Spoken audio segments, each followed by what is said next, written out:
Apparently I was muted before. Um, my name is David Golan. I'm a project officer with the Pennsylvania Developmental Disabilities Council.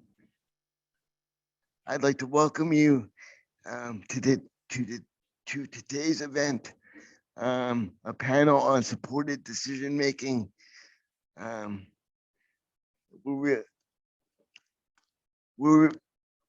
We are all really very excited at the PADDC about this event because we're going to be doing some work in this area over the next few years. So this is so this is all really very exciting.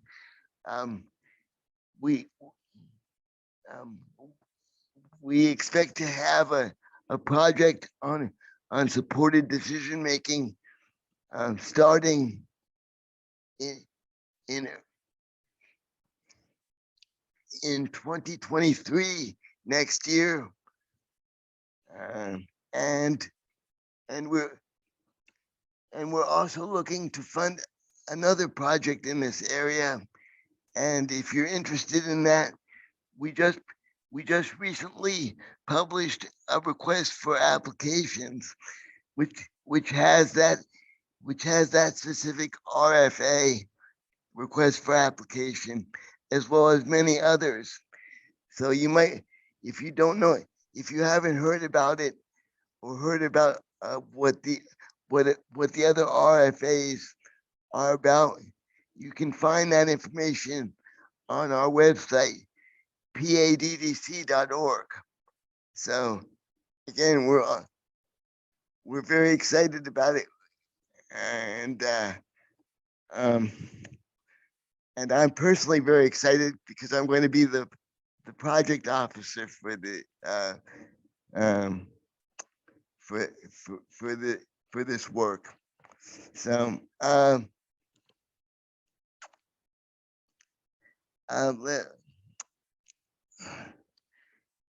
having said that, I'd like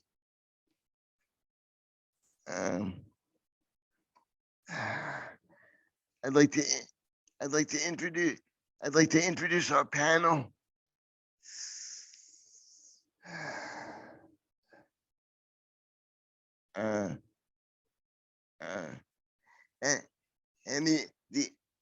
And the introductions are in alphabetical order.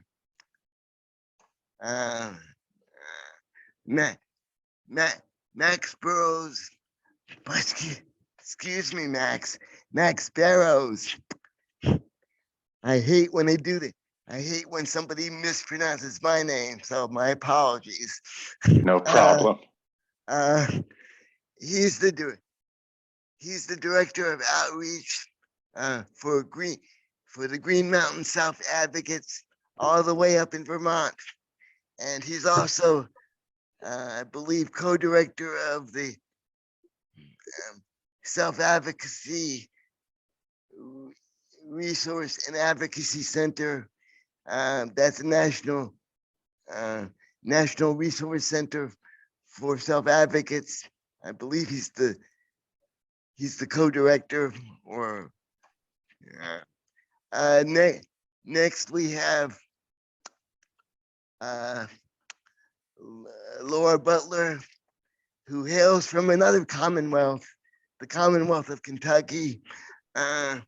She's co-founder of My Choice Kentucky, and she works for the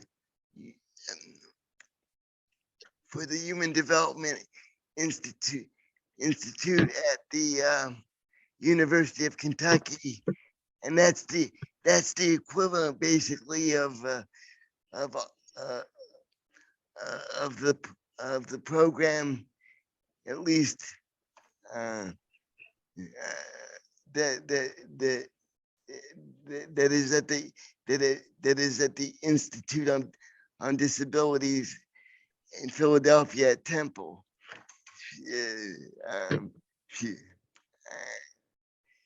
And thirdly, last but never least, is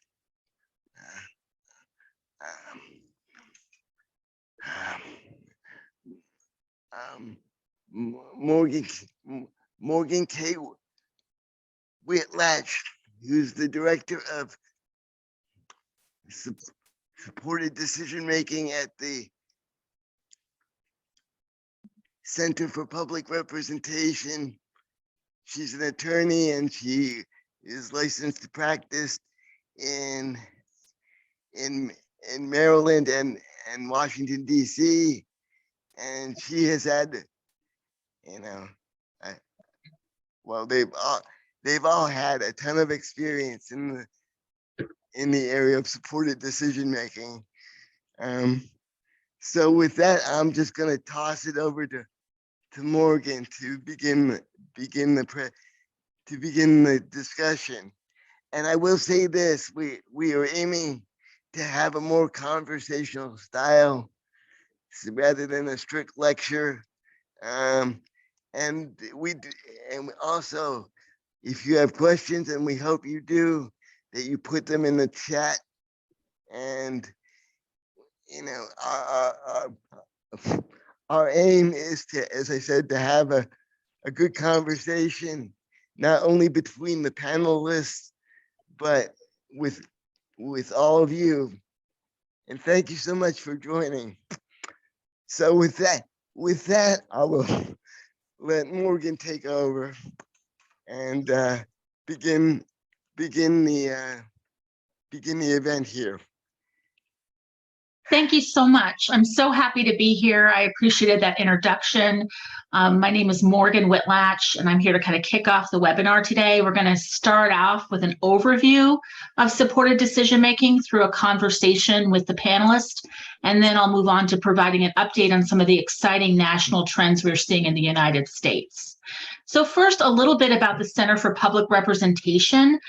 We're a leading national legal advocacy center in the United States that has been doing its work for over 40 years.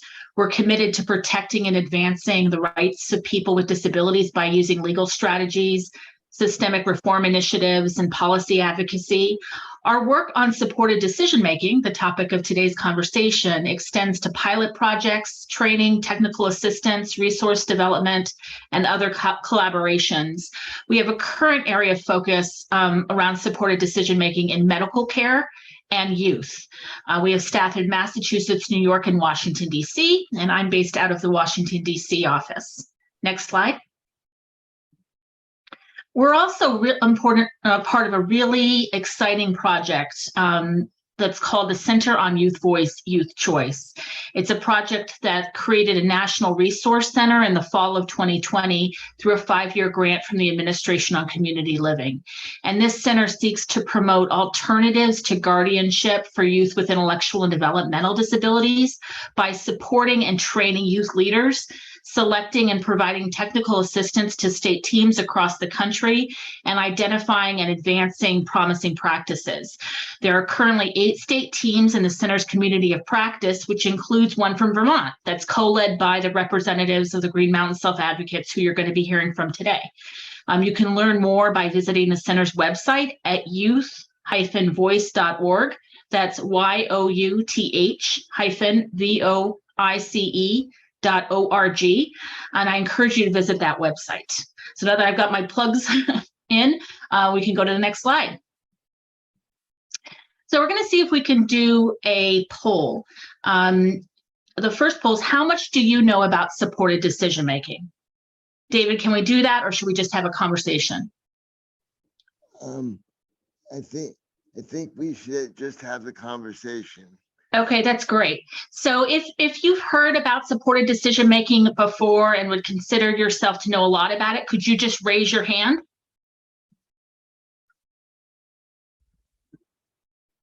Okay, I see a couple of hands being raised, which is really exciting. When I used to give presentations kind of pre-pandemic, when we were all in person, I would ask this type of question and I would see a smattering of hands. And I see more and more and more coming up, which is really exciting. It just shows us that supported decision-making is really gaining ground across the country. So we're going to be talking a little bit more about what supported decision-making means and some of the trends that are out there. Next slide. So let's turn to the what. What is supported decision-making? Max, do you want to kick us off on that? I can, definitely. Thank you. And thanks for asking me to talk with you today. I want to mention that I am, I'm bringing my my experience as a peer advocate to this conversation. And I also worked with my dad to put together, my comments. And, I just want people to know that my dad is someone in my life who supports me to make decisions. So just, what comes to mind is, supported decision-making. Supported decision-making, keeps the power in the individual's hands. It gives us the opportunity to get the information and support we need to take control of our lives. Most people get support to make many decisions, and it should be exactly the same for people with disabilities. I agree 100% with you, Max. From a practical perspective, supported decision-making really is something all of us, whether or not we're older, whether or not we have a disability, we use it every day when we make decisions. We ask our friends or family for help in translating unfamiliar words or concepts. We ask them for advice. We ask them for their perspective, and then we make our own decisions. But I think when people with disabilities and older adults need some help making decisions, they can be seen by others as not being able to make any decision at all. Mm-hmm. And it can be assumed kind of too quickly someone else needs to make those decisions for them. So while supported decision-making really is human decision-making that we all use, I think sometimes it's given a special name in this conversation just to remind ourselves that people with disabilities and older adults should be given those same kind of opportunities, and really starting from a place of saying people might need supports and they may look different depending on what you need and what kind of support network you have, but you should be given that kind of opportunity. Laura, do you have anything you want to add? No, I think you all covered it really well. I think it is important to remember that everyone uses supported decision-making, and once you describe it, it makes complete sense. But we do tend to think when people need a little bit of extra support making decisions, that means that they can't make those decisions. And it's really important to know that that's not true. You might just need a little bit different form of support than some other people might. Exactly. Next slide. So we get a lot of common questions about supported decision-making, and we've listed a couple of this on this slide here. The first being, who can use it? And I think the big message we want to say here is that everyone should be able to have the opportunity to use supported decision-making. I think there's a common myth that's out there that I hear frequently, that it can only be used by people with certain kinds of disabilities. And that's not correct. A person's ability to use supported decision-making isn't determined by their IQ score, their diagnosis. I've supported people to use supported decision-making who have intellectual disabilities, who have psychiatric disabilities, who don't use speech to communicate, who have dementia. So, we really should be starting from a place of assuming everyone should get an opportunity to use supported decision-making. I will say, from a legal perspective, as the attorney in the room, it does get more complicated when the person who wants to use supported decision-making is already under guardianship. When someone has a legal guardian, it's generally that guardian who is seen as having that legal authority to make the final decision for a person. But that said, as recognized by the National Guardianship Association, guardianship and guardians should be involving the people they support in their own decision making and helping them to build the skills they need to not need a guardian anymore, and to make their own decisions when they can. So supported decision making really should be an opportunity that's given to everyone. Do any of the other panelists have anything to add here about who can use supported decision making? This is Laura. The only thing I'll add is that in guardianship laws are different in every state, but in Kentucky, our law actually supports and says that guardians should help the people who are their guardians for gain or regain as much independence as possible. So even though we don't have anything in our law that says anything specifically about supported decision making, it is in there that guardians should be doing these things to help people become more independent. So it's not only legal. I would definitely argue that I am not an attorney, but I would argue that it is definitely part of the duties under the law of a guardian to help a person become as independent as possible and it does say that they are supposed to be empowered to make their own decisions as much as possible. And Kentucky's not alone in that. There are other states that also have those same kind of requirements, and best practices under the National Guardianship Association that guardians should be using also say that very same thing, about, really building skills over time, and guardian support of that effort is an important part of being a guardian. Another kind of common question we get is, how is supported decision making different than guardianship? Max, how would you answer that question? How is it different from guardianship? Yes. Well, I can tell you this, that guardianship is a heavy weight felt by, many people with disabilities. It can feel like someone is watching you all the time, and we don't feel free.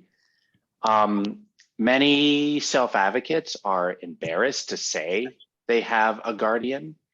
In many ways, in many ways it is connected to ableism. We already feel less than in so many ways. It ties into the stigma that we are not capable of making decisions. And we get the impression it is not okay for us to make a mistake or make mistakes. Max, what you said is really important, and I hear this all the time too. Supported decision making feels better than guardianship for people who use it or are under it. Guardianship means going to court and having a judge remove some or all of a person's decision-making rights, and that's a really big step to take.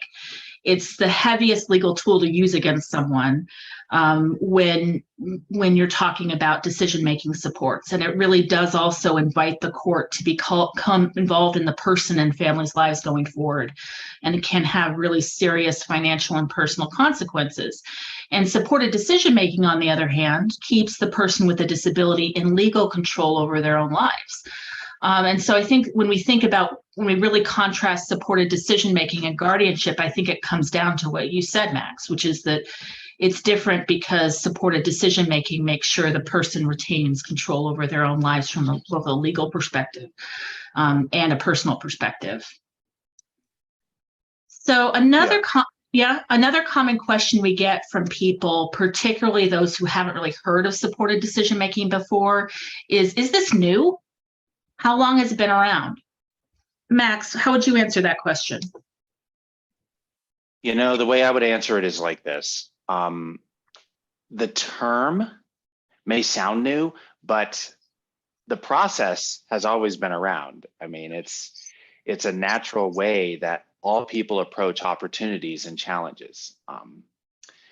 On a personal level, my family and I use this naturality as a way to make decisions. I feel like I have 100% control of my life. And, it always, it allows me to, make, increasingly difficult decisions for myself.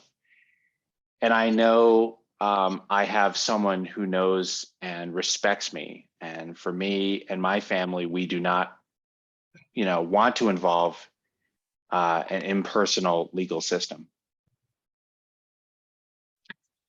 I think that's a really very powerful way of saying that. I 100% agree. It's not new. I just think that it's a new term that's being used more frequently in the United States. The term itself has been used internationally for a long time.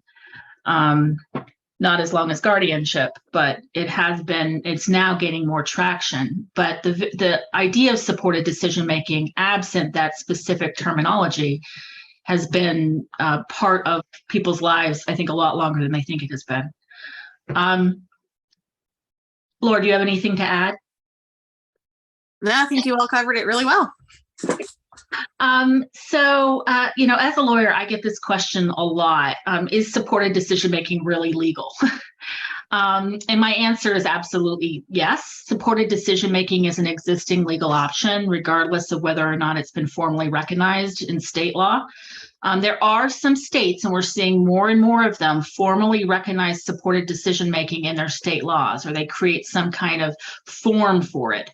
But law change is not necessary for people with disabilities to use supported decision-making. As we said, it's something that everyone can and does use in the course of their everyday lives, and that includes people with disabilities. Supported decision-making can also be seen as a reasonable accommodation for a person's disability under federal law, including the Americans with Disabilities Act. So state law change is not necessary to use it, and it really is legal. And Laura was saying too, the concept of supported decision-making can be built into laws already without using that special buzzword term.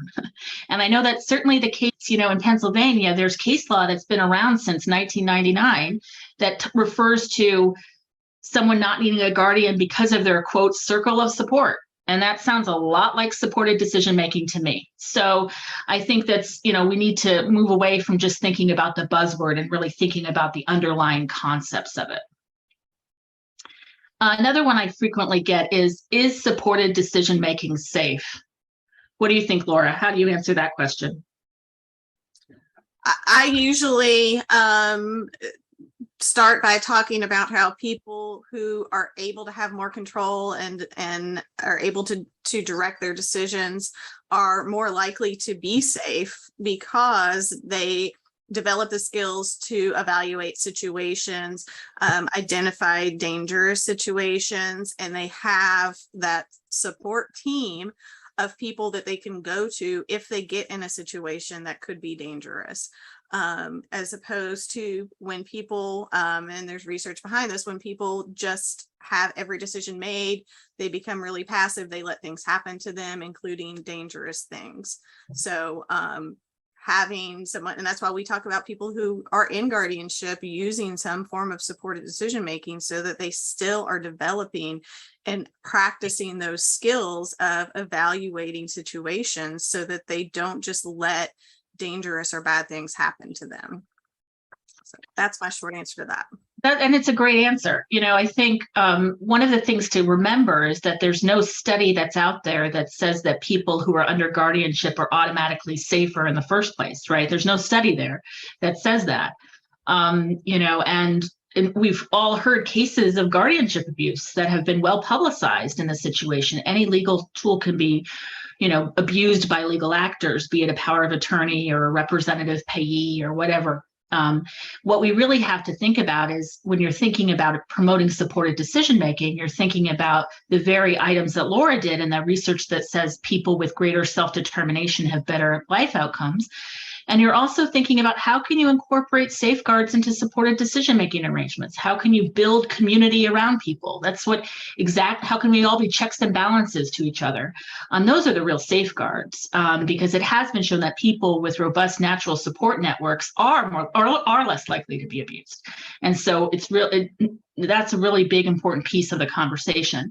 Next slide. And this is the self-determination studies. That means when you're actors in your own life and you have an opportunity to be that actor rather than being acted upon, that's what self-determination is. And people with disabilities who are supported to have greater self-determination are more independent and integrated in their communities and healthier and better able to recognize and resist abuse. And the very items that Laura was talking about. On the flip side, when you're denied those kinds of opportunities, you can become less independent. You can become more susceptible to abuse. You can have low self-esteem, and you can actually have lower physical health outcomes. So really thinking about the value of supported decision-making here is why we're really trying to be promoting this cultural shift. Next slide. And when we think about some of the findings that we had from our the pilots we did on supported decision making with the Center for Public Representation, we found that the decision makers did not experience abuse, neglect, or financial exploitation. That they wanted to work with more people on their supported decision making team. That they had increases in pride and self-confidence and happiness. They were more willing to try new experiences and actually engage more in their own health and mental health care so that they could have greater controls over their lives. Next slide. And if you look at data from the national core indicators, you're also seeing that people who live with intellectual and developmental disabilities who do not have a guardian are more likely to live in their own apartments and homes and be included in the community and have their rights respected, have community jobs, and be supported to communicate with friends and be involved in making their own choices. Max, what would you say are some of the best things about supported decision-making? You know what I would say to that? I would say I, as a person with a disability, decide who is, involved. This is like, a trust and respect issue. Another great thing about supported decision-making is that it builds confidence in us as people with disabilities, and it is confidence building for those who are supporting people with disabilities. The more decisions I make increases, the trust I have in others. I also get better at trusting myself. Supported decision-making, it decreases doubt I have in myself. I look in the mirror and say, to myself, I got this, I'm making a good decision.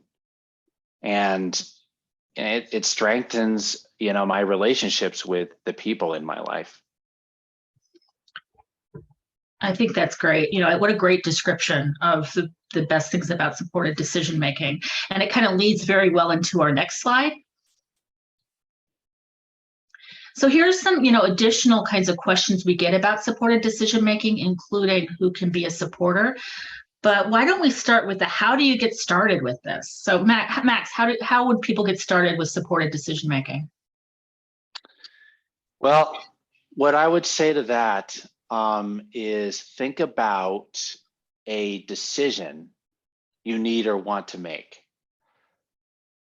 Ask yourself, who are the people in your life who you trust? Who do you feel comfortable sharing your thoughts and, how you feel? Are there people in your life who avoid judging you when you, make a mistake? People who, push you to make your own decisions or are reluctant to tell you what to do, even if you, ask them. Once you have a list of people you can count on to support in a non-judgmental way, think about their expertise. What do they know a lot about? Now think about a decision you need to make. Then pick a supporter who is a good match. For example, the person you ask to help you with saving money may be different from the person you ask for advice about dating. So those are the things I would say, to how to get started with supported decision-making. What good points. I think about a case I was involved in. I was supporting a young woman who was using supported decision-making, and she said to me, listen, I want to talk to my mom. I'm willing to talk to her and get her advice about medical matters, but I'm not going to talk to her about my boyfriend. There's no way. I'm going to talk to my girlfriend about that, and my friend to do that, and that's who I trust to do it. And I think it comes down to it's really important that it's the person, the decision maker, who is making the decision about who supports them and with what, and that can change over time as well. And that's another piece to think about with supported decision making. I would also say, it's important not to think about like supported decision making as being this one size fits all, this program, this cookie cutter kind of program for people. It looks very different depending on people, their support networks, their needs, their wants, their preferences. I think it really comes down to doing that kind of parsing out that Max is talking about, really thinking about the person themselves, thinking about who they trust and with what kind of support they're looking for, and the attitudes of supporters. Laura, do you have anything to add?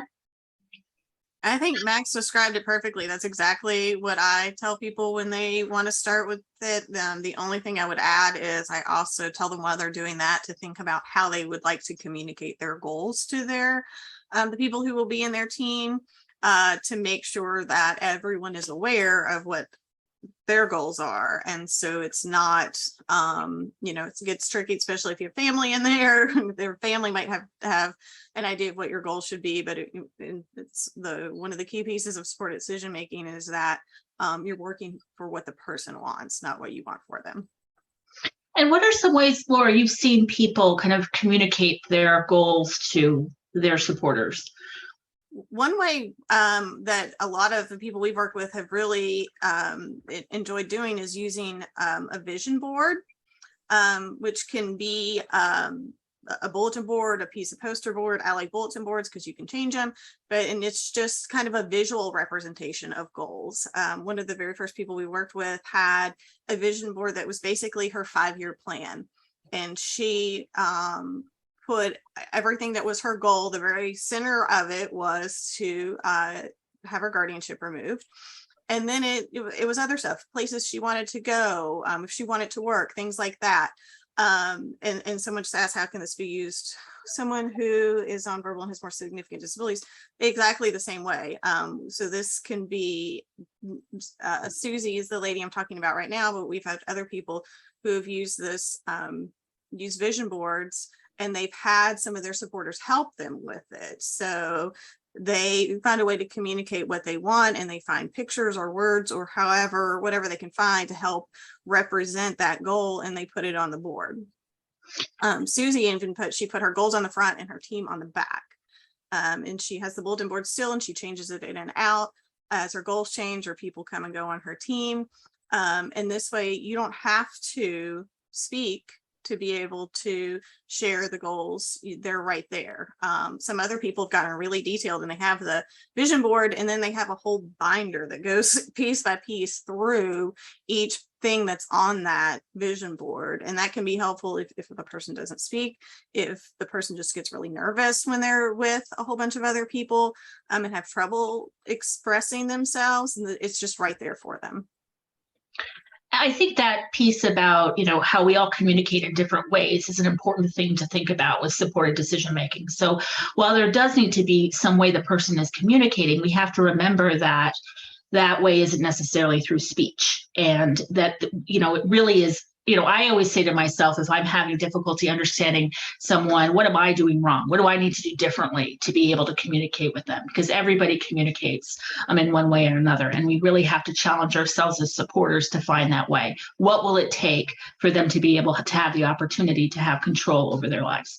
And I think those are very important pieces of the conversation. So then another thing is, Max, what are some things to avoid with supported decision making? Some of the things, that's actually a really good question. I'm glad you asked it.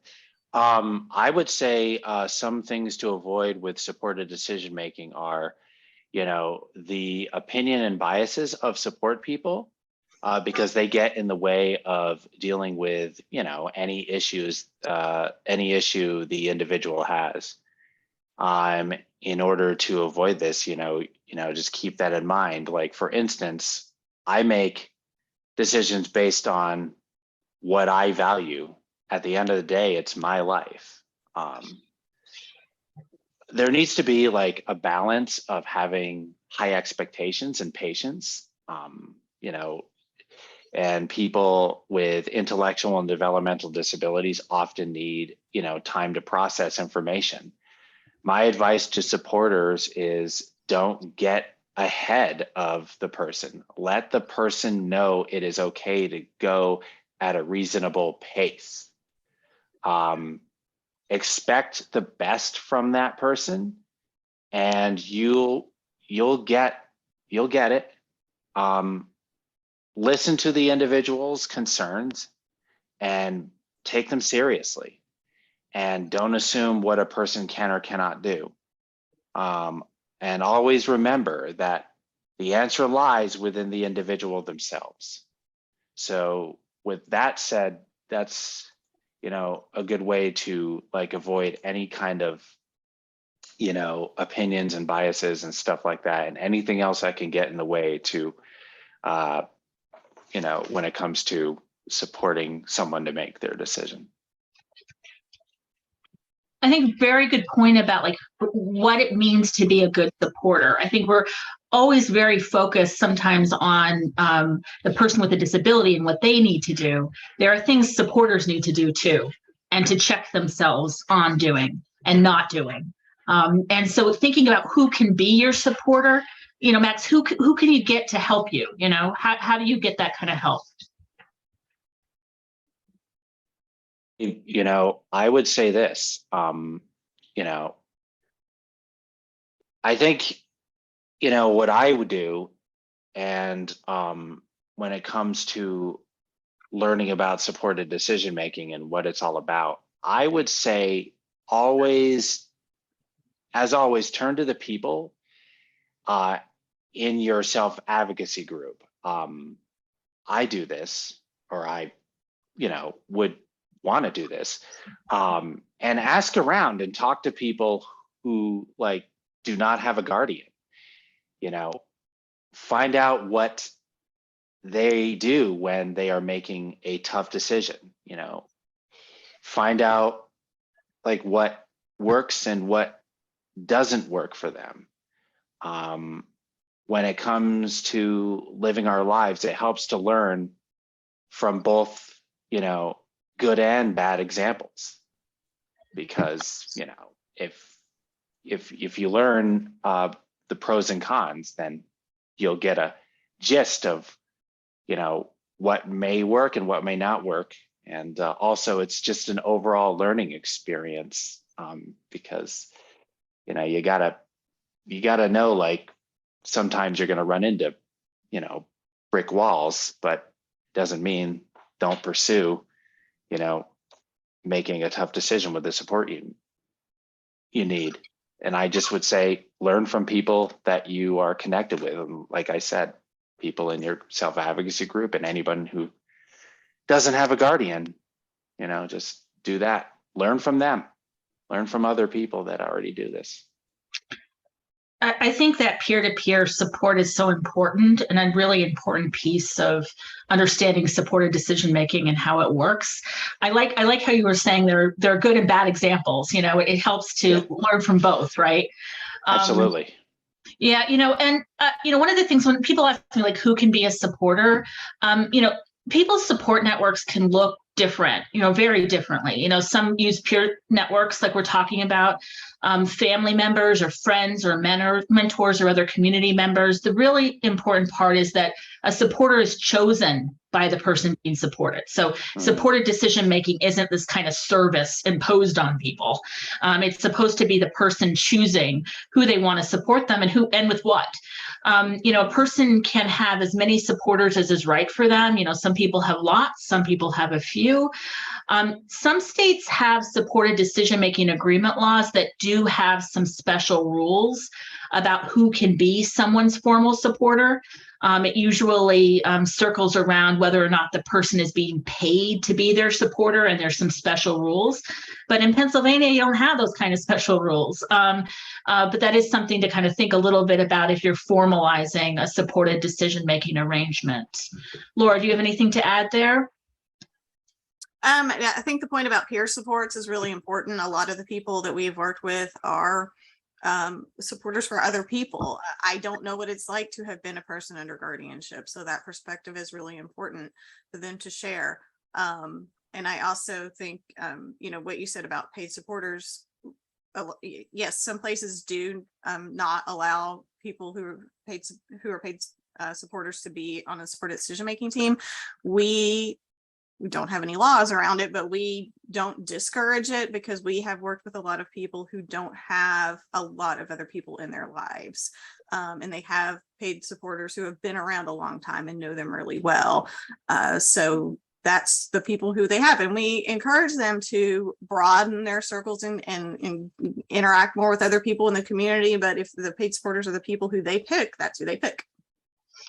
What a good point. You know, I think one of the things people always get concerned about with paid supporters is conflicts of interest, you know, like, and what we all have to recognize is that everybody has potential conflicts of interests. Okay. A parent supporting their adult child has a conflict of interest because they're being a supporter is different than being a parent. A parent, you might have certain kinds of inclinations that you know, in viewing your child as your child rather than as a decision maker.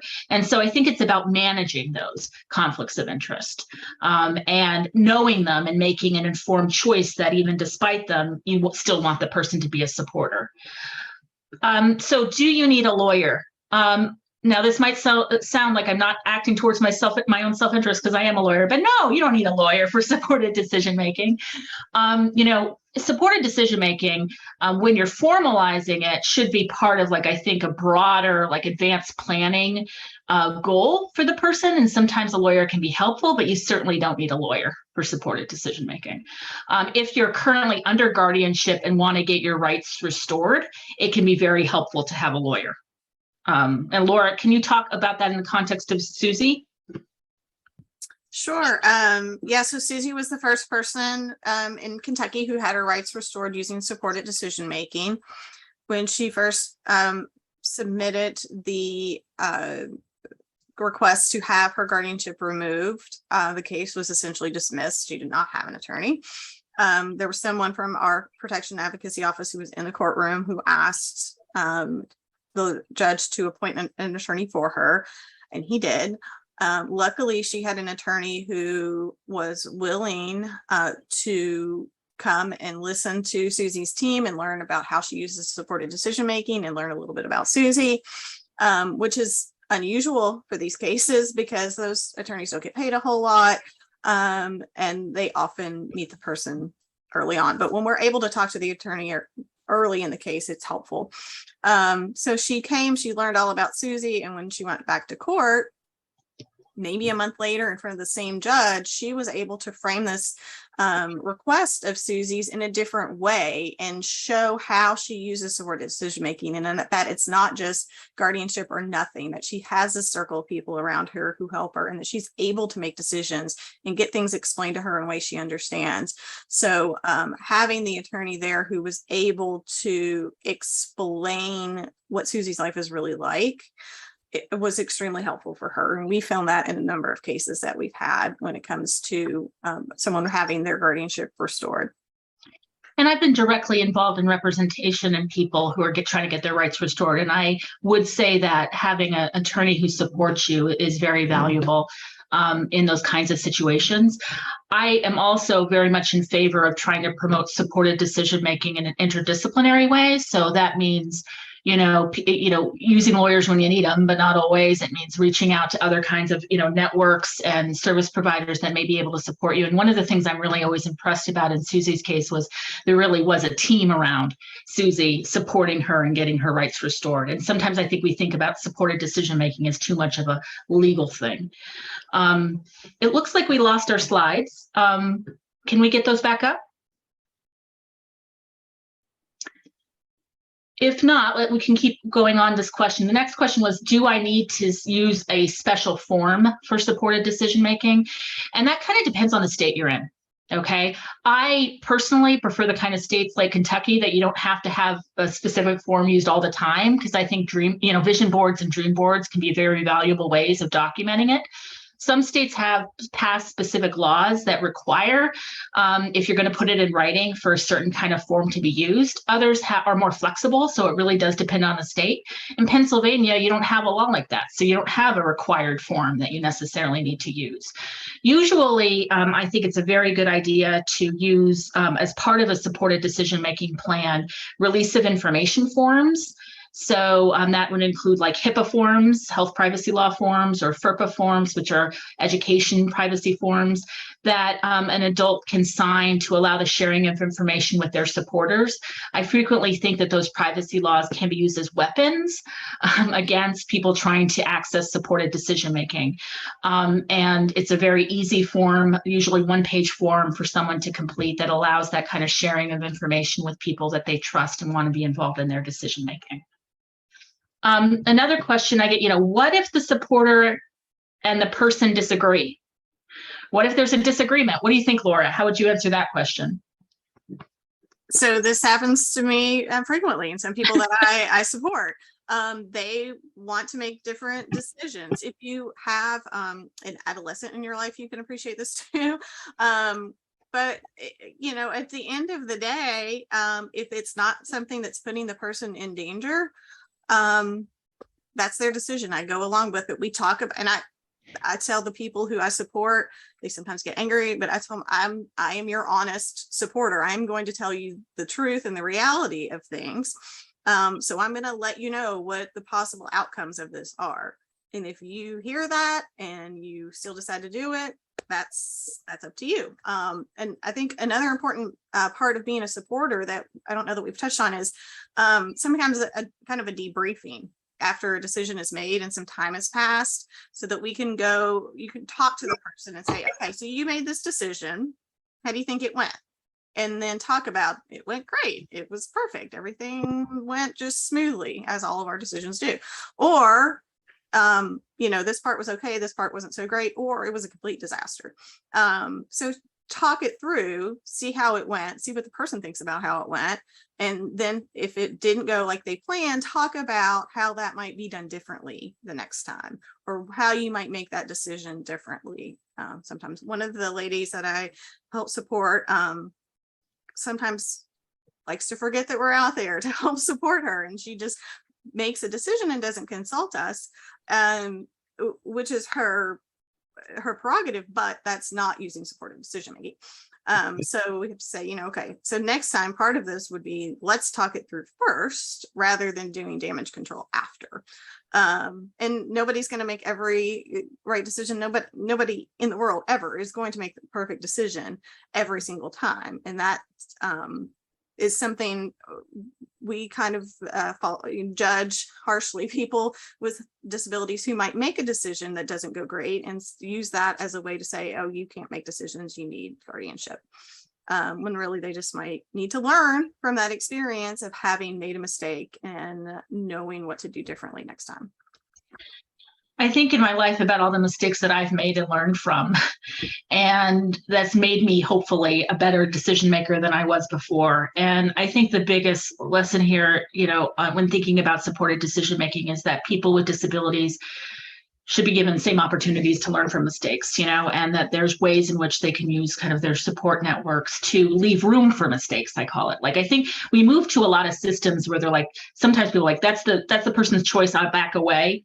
well, be prepared for, if you're a supporter that cares about the person, be prepared to help people pick up the pieces, and you can support them and advise them as to what to do next if they do make a mistake. Any other comments, Max? Do you have anything you want to add to this whole thing? Or no, to just like, what if a supporter disagrees with the decision maker? Like, what do you do? I think Laura hit it on the head. I think it comes down to just like really like talking to the person, and like what Laura said, like, you know, just like what are the outcomes of like a decision that they could make. But at the end of the day, you like just say like, if you really want to pursue this, then, you know, it is your decision, but here's what this decision is going to mean. Very good points. And, you know, I think in thinking about what is in the toolbox for supported decision-making, in the slides that aren't able to be up now, I gather, there were some links to some good resources, both on the Green Mountain Self-Advocates website and resource library, and also on Center for Public Representation's supporteddecisions.org website. And you can have some guides about supported decision-making.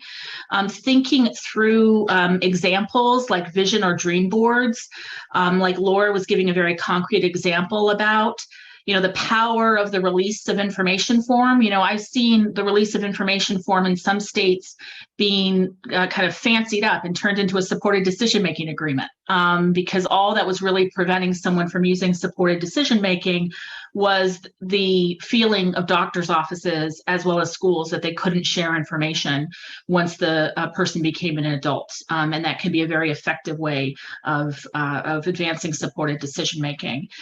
There are also some model forms that are available on those websites if people do want to document that. And then I'm also going to say, you know, as the lawyer here, I have to once again do a big plug. You know, I really see supported decision-making as an accommodation for someone's disability.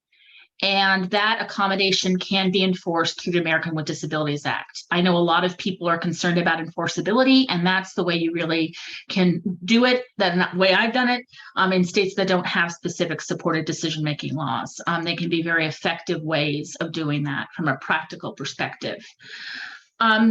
So, you know, I'm now seeing now that the slides aren't up, I'm seeing some questions in the box that I thought we could maybe address a little bit now, if that's okay, since they're very relevant to this. Yep. Is that okay, David? Yep. That's so we already answered one of them. Let's see. Would you agree that supported decision-making is a better alternative to guardianship, but should still be a last resort when other less restrictive alternatives are not appropriate? I don't think supported decision-making should be a last resort. I think it should be a first resort. I think that there can be times, because of our broken legal systems, where guardianship may be needed to fix a situation, but that it shouldn't be regarded as the end result, but rather a way station, and that we should explore more about restoration of rights and removal of and other options like temporary guardianship and advanced planning. Laura, what do you think? I agree. And I apologize. I don't know if Pennsylvania is an employment first state, but it would be a similar concept to that of, you know, where if you have an employment. We are. Okay. So, you know, so employment is considered the first, I think, first and primary alternate option. And it would be the same with supported decision-making. So, or alternatives to guardianship. So one of the pieces of law that I would like to see in Kentucky is having that language around alternatives must be tried before guardianship is pursued, which is kind of in there, but not explicitly. So yeah, so I agree with Morgan. I think trying it first before guardianship is important. I tell people all the time, guardianship's not going anywhere. If you don't get guardianship right at 18 and you decide at 21, 23, 53 that it's needed, it's still going to be around. So it's not an all or nothing thing. Absolutely. And, in Pennsylvania, I'm not licensed to practice law in Pennsylvania, but there is language about less restrictive options that is in the law. It just needs to be enforced. Do you suggest or recommend advanced directives be completed prior to or conjunction with supported decision-making? I believe 100% that advanced planning should occur, and supported decision-making can be part of that conversation. I think frequently people with disabilities are not given the opportunity to use the very legal tools we all should be using in planning for our future in those circumstances where we might not have capacity to make our own decisions. So that would be my suggestion and my plug on there. As I'm getting older and planning for when I'm no longer able to be a supporter for my adult son, who currently still lives with me, how does supported decision-making work when someone lives in a group home? Does there need to be a legally documented list of who the supporters are? I think supported decision-making, I'm glad, first of all, it's good to be thinking about what's going to happen as supporters change in someone's lives. Supported decision-making, there's not one size fits all, so it can work very differently. Depending upon the person. I would recommend when you're thinking about advanced planning and changing in supporters, that's a very good idea to be working with a person to identify so that they can identify the supporters they trust and to put it in writing or some other kind of vision board that Laura's talking about, where you have some kind of a clear understanding by everyone, including service providers, about who is supporting the person and with what. Laura, Max, do you have anything to add to that question answer? I don't have anything. I will not offer legal advice. It's not, and that was not legal advice. I think planning is a generalized, important thing to do that people with disabilities frequently are not given the same access to as other people. I just wanted to let people know one thing, that, and the panelists, our staff person who was running the slides, she lost power, so that's where they went. As I said, that's perfectly fine. No worries. This is a great conversation. But just to let people know, we do have some materials from the panelists that we can send out. And so I'm not sure how we're going to do that, but we might post them, or if you want to send us an email, that we can certainly get those materials out to folks. So one of the questions that are thank you, David, for that. One of the questions that is in the box has to do with formal recognition of supported decision-making. And one of the slides that I typically show, that Laura has certainly seen a lot, is a map that includes, for where supported decision-making agreements have been formally recognized in state statutes. And it's a map that shows that at least 16 states and DC have recognized them. Because that's the question I always get. Where is it legal? And as I told you, it's legal everywhere, but there has been more formal recognition of supported decision-making agreements in state law. And at least 16 states and DC have done that. But I always highlight here that additional states have introduced or enacted other supported decision-making legislation. So for example, some states have recognized supported decision-making not in agreement form, but rather as an alternative courts have to explicitly rule out before appointing a guardian. Other states have recognized it in special education, so that when people who are in special education, who are students, reach adulthood and are still in special education, they should be given opportunities to make their own decisions, including with supported decision-making. And we even see it recognized as a reasonable accommodation in the context of organ transplantation. So there's lots of different ways states are doing it. Actually over 40 states have introduced supported decision-making legislation in one way or another. There's also case law, in other words, court orders recognizing supported decision-making. And as I said, there's currently one recognizing it as a less restrictive option in the context of the need for guardianship in Pennsylvania, called In Re Puri is the case there. And others are still developing and implementing supported decision-making projects without changes in law. So a lot of states are implementing it. There's not one way to be implementing supported decision-making. The question here was, would it be preferable for Pennsylvania to have some legislation regarding supported decision-making? I think that's a very interesting question. And it's one that I understand certain stakeholders in Pennsylvania are asking themselves. It's a very state-specific kind of question. Some states have really wanted to get supported decision-making recognized formally in law. Other states have said, let's show them proof of concept and let's have some pilots or cases doing supported decision-making. I know in Kentucky, for example, you have a case that you've had a number of cases terminating in front of supported decision-making without a change in law. Right, Laura? That's correct. And we started our project in 2015, and I'm actually glad that we did not pursue changes to our law at that point, because I think we would have done it differently then than we would now. And one of the reasons we didn't make that a priority in the beginning is because when we started, I think there were 3 states who had some sort of supported decision-making law, and one of them was Texas, who was the first. And I actually contacted people in Texas when we were getting started, and they said, yeah, the law is there, it's fine, but we're not seeing a lot of concrete change as a result of it. So the issue was they had the law, but they didn't have the other pieces, the policy and the infrastructure in place to make the change that they really wanted to see. So, and I think, and Morgan would know better than me, but I think they have made some changes to that law since. And I think we have been able to learn now from other states what has worked and what hasn't, and from our own experience, what we would like to see. When I present in Kentucky, I always bring up pieces of our law to show people what guardianship is supposed to be, because part of the issue that we have right now is that the practice of guardianship is different than the way the guardianship statutes are written. And that's a problem. So, adding another layer in there, if it's not going to be enforced or practiced that way, is not that helpful. So making sure that if we do get any changes to the law passed, that they are meaningful changes and changes that are not going to be a step backward for sure, and that are just going to help pave the way for people instead of put up any additional barriers.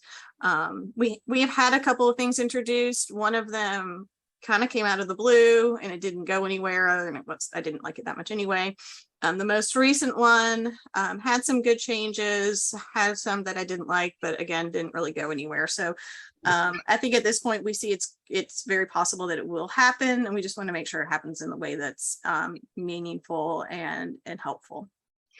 A lot of lessons have been learned over time by states that have introduced supported decision-making legislation. One is that changes in law don't necessarily change practice, like Laura's saying, and certainly that message has been loud and clear in Texas. The other is that you want to make sure that any kind of law you're introducing isn't going to not be flexible enough to accommodate supported decision-making, which itself is a flexible tool used by people. And I know I was just on the phone call on Friday with someone from Texas who their supported decision-making law, there was questions about whether it allowed multiple supporters on the same form. I mean, it was these kinds of questions that get into when you break ground like that, because Texas was the first one. People ask me what's the best supported decision-making law out there. I can't answer that question. We've only had them around for a handful of years. So, I really think it's the principles behind supported decision-making need to be part of the kinds of conversations when you're thinking about changes like this. And there are many different ways to attack the problem. The other element on my slide that's on there is it does a bunch of links that you can link to that show all the different ways supported decision-making has been recognized by policy makers, like the Administration on Community Living, like Social Security, like the American Bar Association. And I put all of these on there because I want to really emphasize supported decision-making isn't something that Laura and I made up with Max. We didn't make this up. This is something that is a movement, and it's a human rights movement for people with disabilities. And there are many different ways to be forwarding this kind of movement. And so, provide these resources so people have something to cite to, so that you can use supported decision making regardless of what your state law looks like. Max, go ahead. Yes, so I just wanted to add to the conversation just earlier about supported decision making, like in laws, that I don't know all the details, but we have had quite a few judges go with supported decision making when ending a guardianship, and we do not have a law in Vermont. The other thing I can say is in Vermont, we are trying to make it more popular without changing our laws. That's absolutely, and I'm actually going to include a link to an example of that very order that you have, one of the orders you have in Vermont that has recognized as an alternative to guardianship without any change in law. So there are a lot of different ways to be kind of attacking the problem in terms of trying to advance less restrictive options for people. And Vermont is a great example.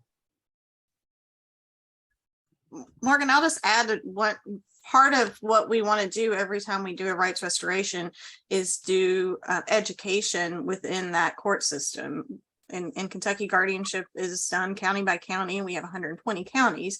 So it takes a while, but every time we go into, even if it's a system we've already been, it might be different people. So educating those the people in that system, and we've actually found that it's been helpful in that some judges, even without a law, when they get a petition in front of them, they ask if alternatives have been considered. So we don't have the law, but just by getting it out there and talking to these different systems, it is making a difference.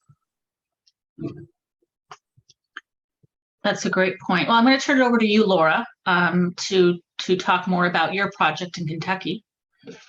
Okay, so I am just going to kind of talk about how our project got started, and we've already talked about a lot of it.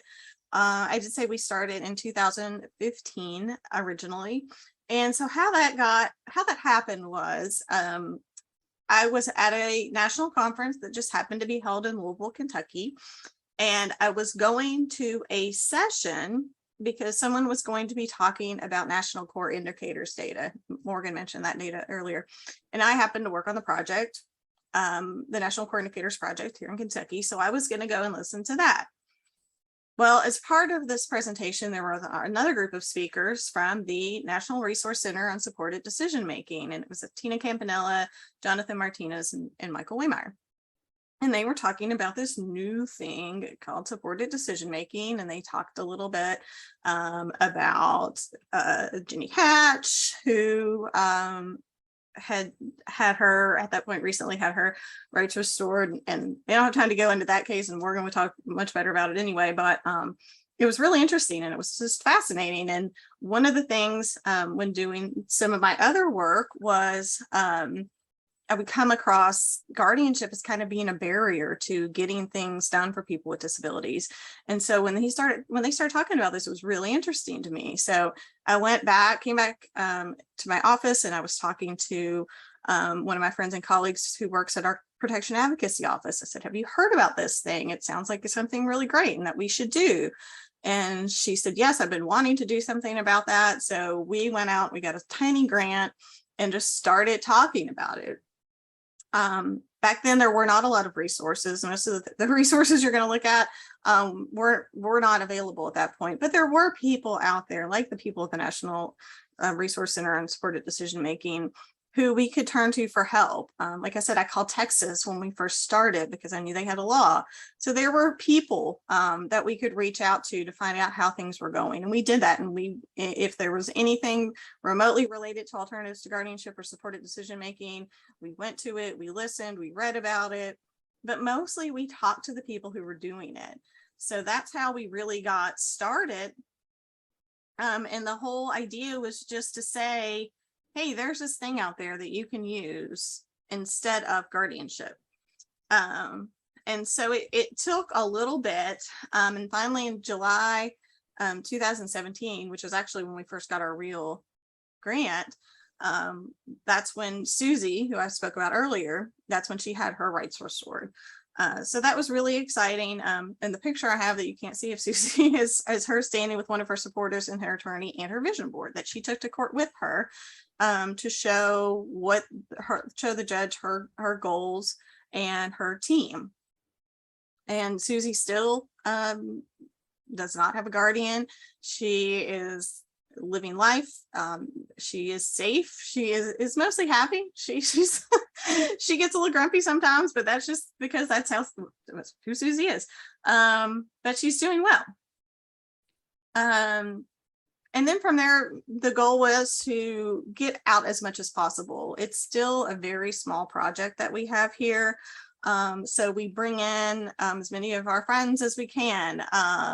Morgan has been to Kentucky before. We've had Peter Blank, who you'll see on some textbooks and other information about supported decision making. Jonathan Martinez has been here. And then we've gone out to other conferences and talked about it. And some of them have been local conferences, some of them have been national conferences.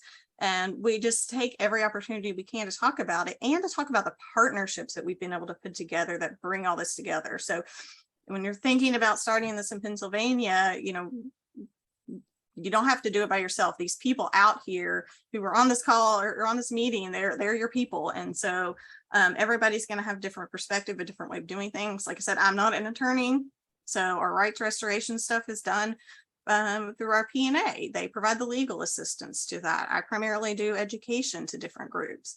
One of the areas of focus right now for us is we're continuing the restoration because there's so many people out there who need it, but we're really trying to focus more on diversion and keeping people out of guardianship who don't need to be there.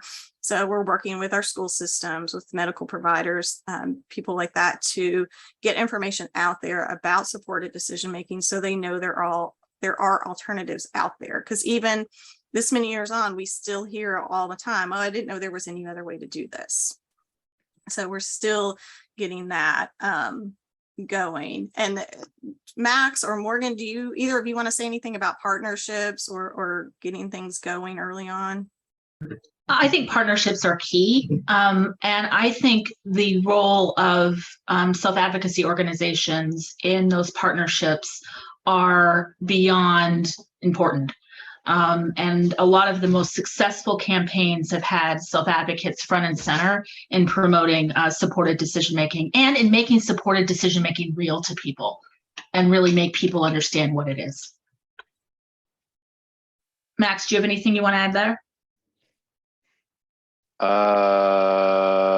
I am thinking at the moment. Just give me just 1 second, and then I'll. Sure. I just was taking note. Yeah, go ahead and think about that, Max. And I'll just mention some of the partnerships that we had. Like I already mentioned, our protection advocacy, our the folks at the National Resource Center for Supported Decision Making.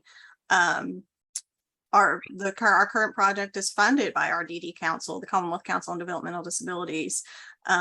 Self-advocacy organizations for sure. There's basically, and sometimes these people come to us and they just want to know more, which is the place we're at now with our project. We used to be doing a lot of outreach just to get people to let us talk. And now it's all people coming to us, either asking for technical assistance for an individual or asking us to do a presentation. So there is interest out there for sure.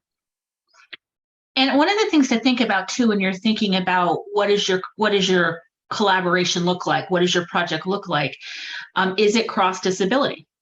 Is it across age? There's a place for supported decision making within the older adult kinds of communities. And if you're going to be introducing any kind of statewide use of supported decision making, you have to have those kinds of collaborations with elder justice. I think there's been a lot more projects associated with supported decision making within the context of developmental disabilities, at least more formal projects. And so really thinking, if you want statewide change, who needs to be at the table for those kinds of collaborations? And I would argue it includes people who represent people who have, lived experiences with mental health disabilities, people who have experiences with older adults and elder justice advocates, because they are going to be part of the conversation when you're pushing for more kind of statewide change. Yeah, I think that's really important, is to look that's where we are now. Is we're looking at diversion. We're also looking at how to get support for the people that might have more significant support needs. So one area that we're really working on is people coming out of foster care. Getting them, right now we have a really big pipeline of people going straight from our foster care system into our adult guardianship system. Another group is the homeless folks that a lot of those folks end up in guardianship.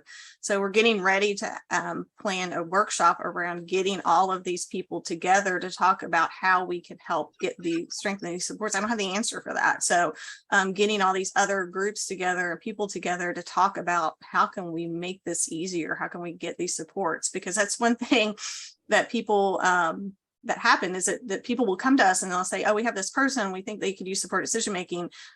Can you get a team together for them? When you can't provide a team for someone, it needs to be someone who knows the person. So we're trying to figure out how we can do that. Max, go right ahead. So here in Vermont, our team, we partner with the Vermont Family Network, Disability Rights Vermont, or it is called Legal Aid.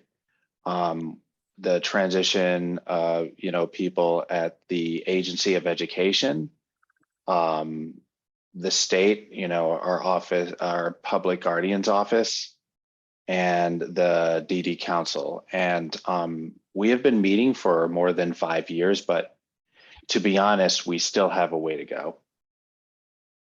They're hard questions to answer, for sure.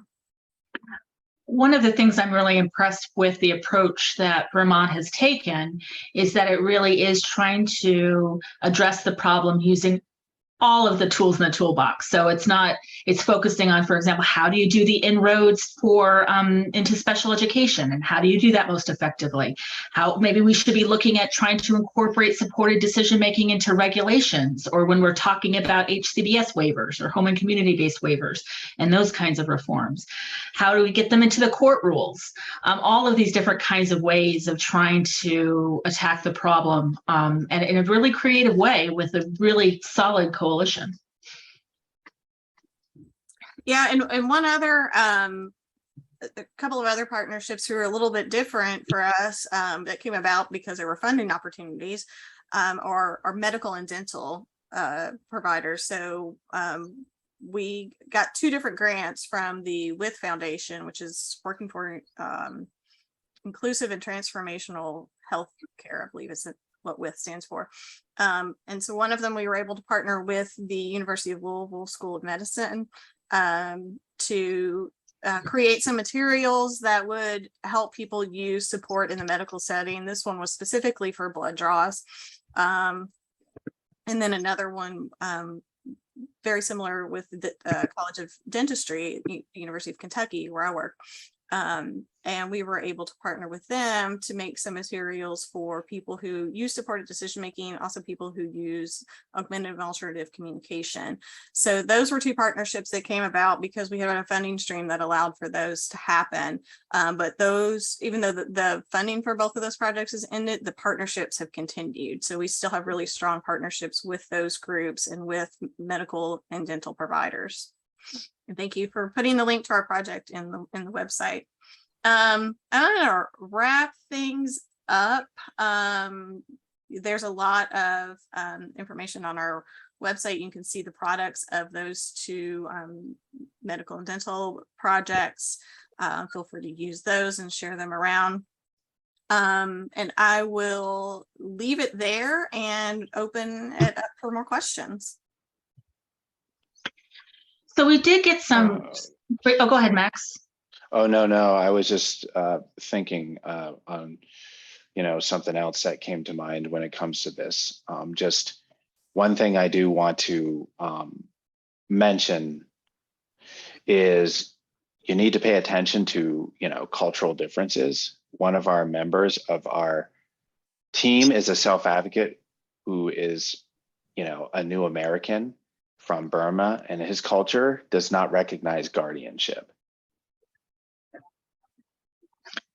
That's 100% correct. And, we have to realize that when we talk about, cultural sensitivity and recognition of the value of different cultures, guardianship really is a Western kind of concept and is not consistent with many of the, ways in which families work for people and supports work for people. And his name is Hassan Koh, and he speaks very powerfully about that piece of it. And I think it's important for us to realize that when we're talking about guardianship and alternatives, about how to really make sure we're being accessible when we talk about decision-making supports for people who have different kinds of cultural backgrounds and experiences. So I was looking at some of the other questions in the box. One of them I attempted to start to address by typing in some answers, but we had a question about if someone has supported decision-making, does it protect them from guardianship? If so, can you explain how? Someone having supported decision-making can help them avoid guardianship. There have been case law, for example, refusing to order a guardian because of the availability of a supported decision-making network.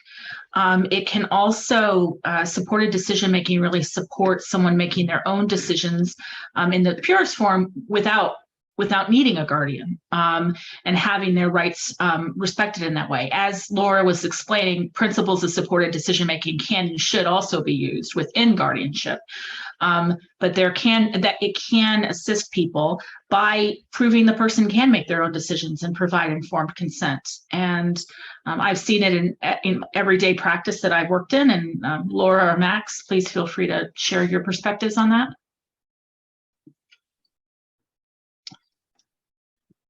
Yeah, I see what unfortunately happens, at least here, and I think probably other places, is the threat of guardianship is almost weaponized, if that's the right word. And so it's, used as, if you do this, we're going to petition to get guardianship over you, which is particularly hurtful to people who've already been in guardianship. And really fought their way out of it. So it's used as a way to try to control people when they are making decisions that other people don't like. That's when people start questioning people's ability to make decisions, right? When they disagree with decisions that are being made, or because of their own, we need to remember that we live in a society that is ableist, and makes certain assumptions based upon diagnoses. I've seen a lot of these chats that talk about, parents are told that's the only option. And unfortunately, that frequently is the case. And that's why there needs to be education of that. And that it's not the only option. That education includes that of parents, but it also includes that of, I call it the third party problem. Doctors and schools and service providers, they also need to be educated that guardianship isn't the only answer for people, and that there are options that actually can result in better life outcomes for people. And that kind of education needs to happen. I want you to see, Center for Public Representation and the other panelists here as resources to you as you explore how to kind of get the word out. There are some really great examples of trainings that are out there and that are available on these very issues. And I can certainly speak for myself to say I'm always welcoming of calls for people asking for more information about supported decision-making or different strategies that have worked across the country. I worked for years for the National Resource Center for Supported Decision-Making, and now I'm the Director of Supported Decision-Making Initiatives at Center for Public Representation. So we provide technical assistance to the protection and advocacy systems, which would be like Disability Rights Pennsylvania, across the country. And we're very aware of some of the trends that are going on, and happy to be a resource for people as you're exploring this journey in Pennsylvania.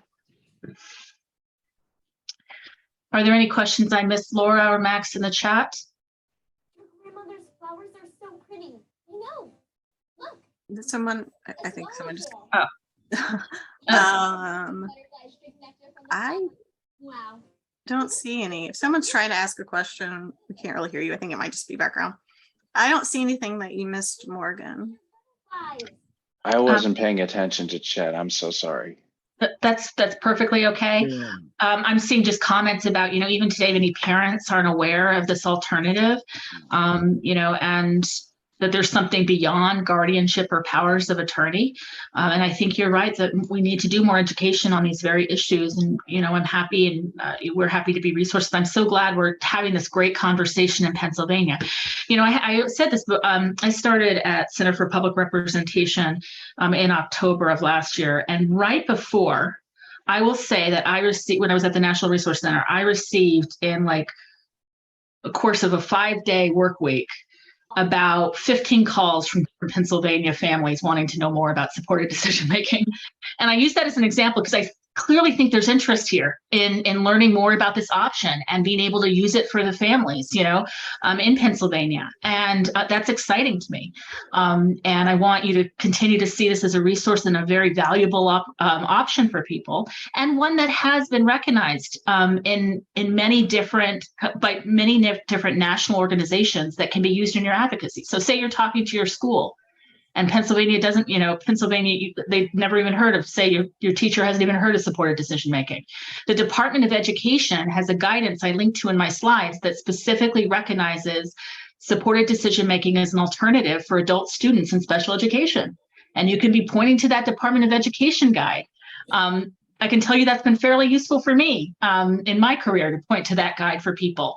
It also recognizes educational powers of attorney, which are another option that schools may or may not be more familiar with. So, Max, you have a comment? Well, it would be last before we say goodbye. That's what I. Oh, so we're about 4 minutes till the end, so you can probably say it now. All right. So I just want to say overall, in the past, well-meaning people thought they were being helpful by making decisions for us. But today we are looking for, equal opportunity, and we need, supporters to explain information, give their opinions when asked, and be neutral when we are making our own decisions, and just what I want to say is just give us a chance. What a beautiful way of ending this conversation. That's been so valuable. So I want to thank you all for joining us today. We have about 3 minutes left. So if there are any other questions, we can certainly stick around. And thank you for giving us the space to have this great conversation.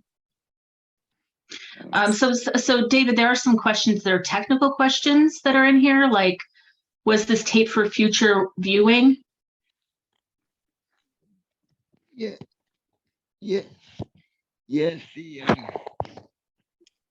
it was.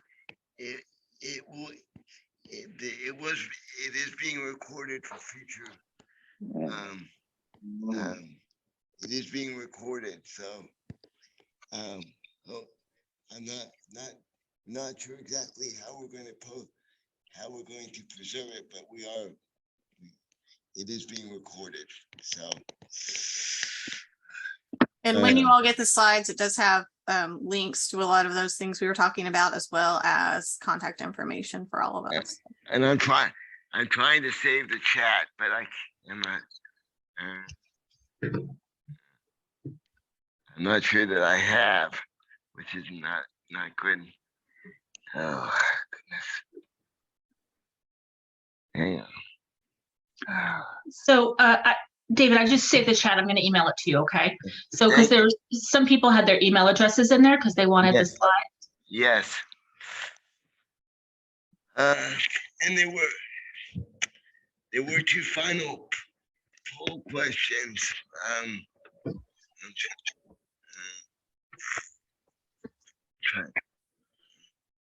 trying to see if I can.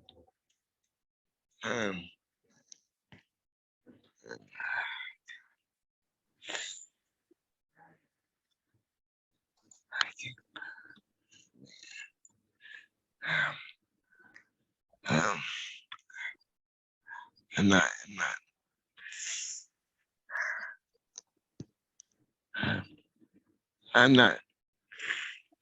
not I'm not able to access them, unfortunately. Hi, David. It's Jennifer. I think for everybody for the survey when it ends, when they're leaving the presentation, there should be a brief survey. And if everybody could please fill out the answers, that would be super helpful for the council. We appreciate it. I don't Yes. think there's anything else you have to do, David. I think it should just do it on its own at this point. Okay, thank you.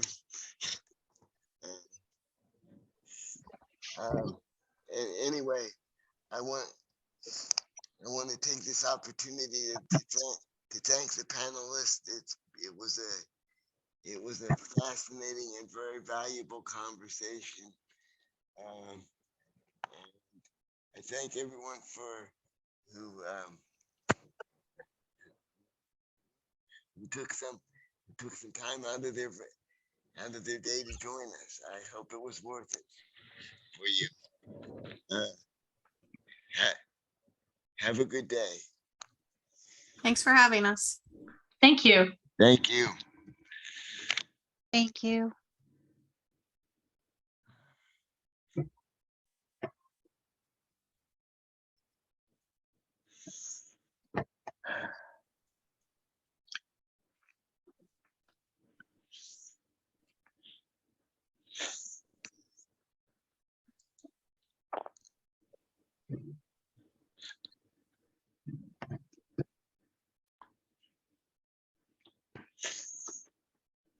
Everyone.